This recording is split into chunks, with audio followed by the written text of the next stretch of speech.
Good morning. I'm Saini at the University of Canberra. I'm speaking with Michelle Grattan in our weekly conversation about politics in Australia.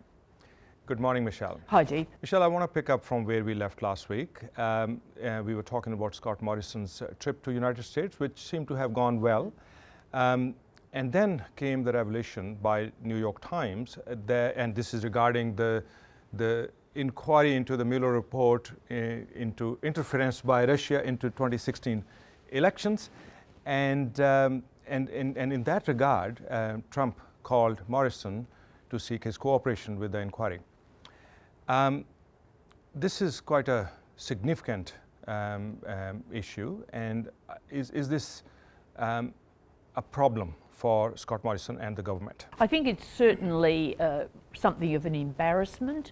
How Australia is involved in this at all is that Alexander Downer, who was then High Commissioner in London, heard from a Trump aide, advisor, that the Russians had said they had some dirt on Hillary Clinton. Now, this was back in 2016, before indeed Trump was even the nominated presidential candidate. But that's led to a whole lot of conspiracy theories that somehow Downer was part of a discredit Trump operation. I think they're all total nonsense, but that's how we're involved. Now, President Trump rang Scott Morrison actually a couple of weeks before the US visit. We'd already, as a government, said we'd cooperate with this probe into the origins of the Mueller inquiry, but this was to get a point of contact and push the thing along. And Scott Morrison reaffirmed that Australia would cooperate. But when this came out, of course, it looked pretty bad because we'd been given, Australia had been given such good reception in the US, it had all been so effusive.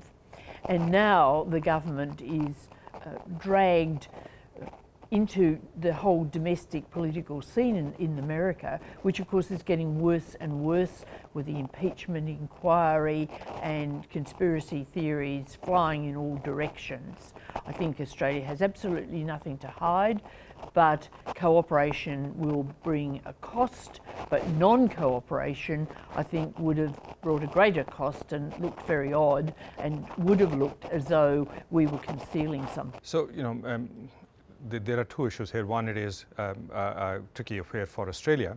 The second one, it is a very tricky affair for Scott Morrison. How messy is that? Look, I think it'll take some navigating through, and what Scott Morrison has said is essentially, well, this is going to be handled by Australian officials. They know how to deal with these things. He's suggested that Australia wouldn't want to hand over documents, but it's not been totally ruled out.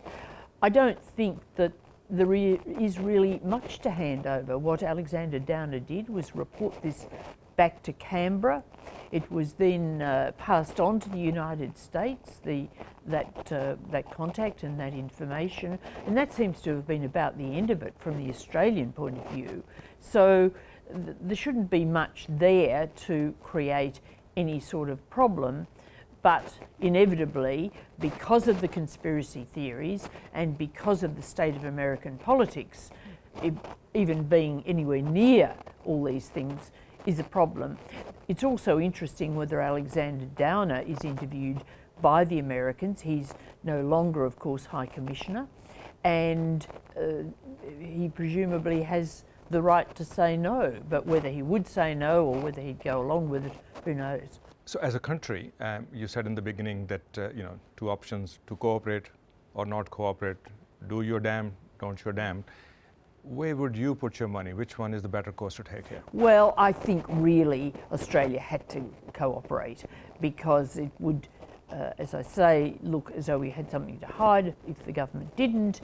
And already, way back when, at the beginning of all this, the government said through the Australian ambassador in Washington that we would cooperate.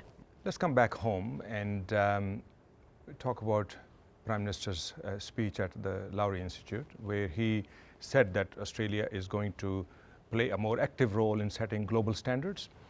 He was speaking about Australia's role in the United Nations, for example. Now, this comes on the heels of his absence from UN Climate Summit.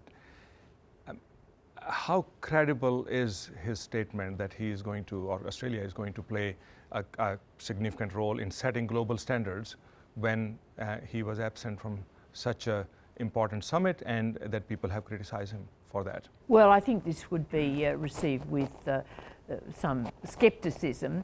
It's an interesting speech, an important speech, but it's one that doesn't sort of close off on the points it's making. So it's not entirely clear at certain points what he is wanting to say and do. There is a bit of a contradiction involved. He's trying to separate the positives and the negatives of globalism. He's, though sounding quite negative about it, there are overtones of President Trump's attack on globalism last week when he was elevating the patriots over the globalists. And I think that it also has an echo of the Brexit argument too, a suspicion of international institutions. However, these institutions have served Australia well. What the Prime Minister said is that he's going to get the Foreign Affairs Department to do something of an audit to see what our interests are in various institutions. Government sources were saying there's particular interest in the WTO because that obviously is in need of reform, and trade rules are so important to Australia. And of course this is bound up in the whole argument between the United States and China over the trading arrangements. But all in all, it was a speech that was not really satisfactory because it wasn't articulating exactly where the Prime Minister was going in a lot of specifics. Let's finish with the economy, and the Reserve Bank has cut rates down to 0.75% now. That's the lowest it's ever been. That signals dark clouds in the economy, but the government continues to act as if nothing is happening. At what point do you think government would actually interfere and do something about the economy, or at least admit that something needs to be done before the Reserve Bank is then again forced to interfere on its own?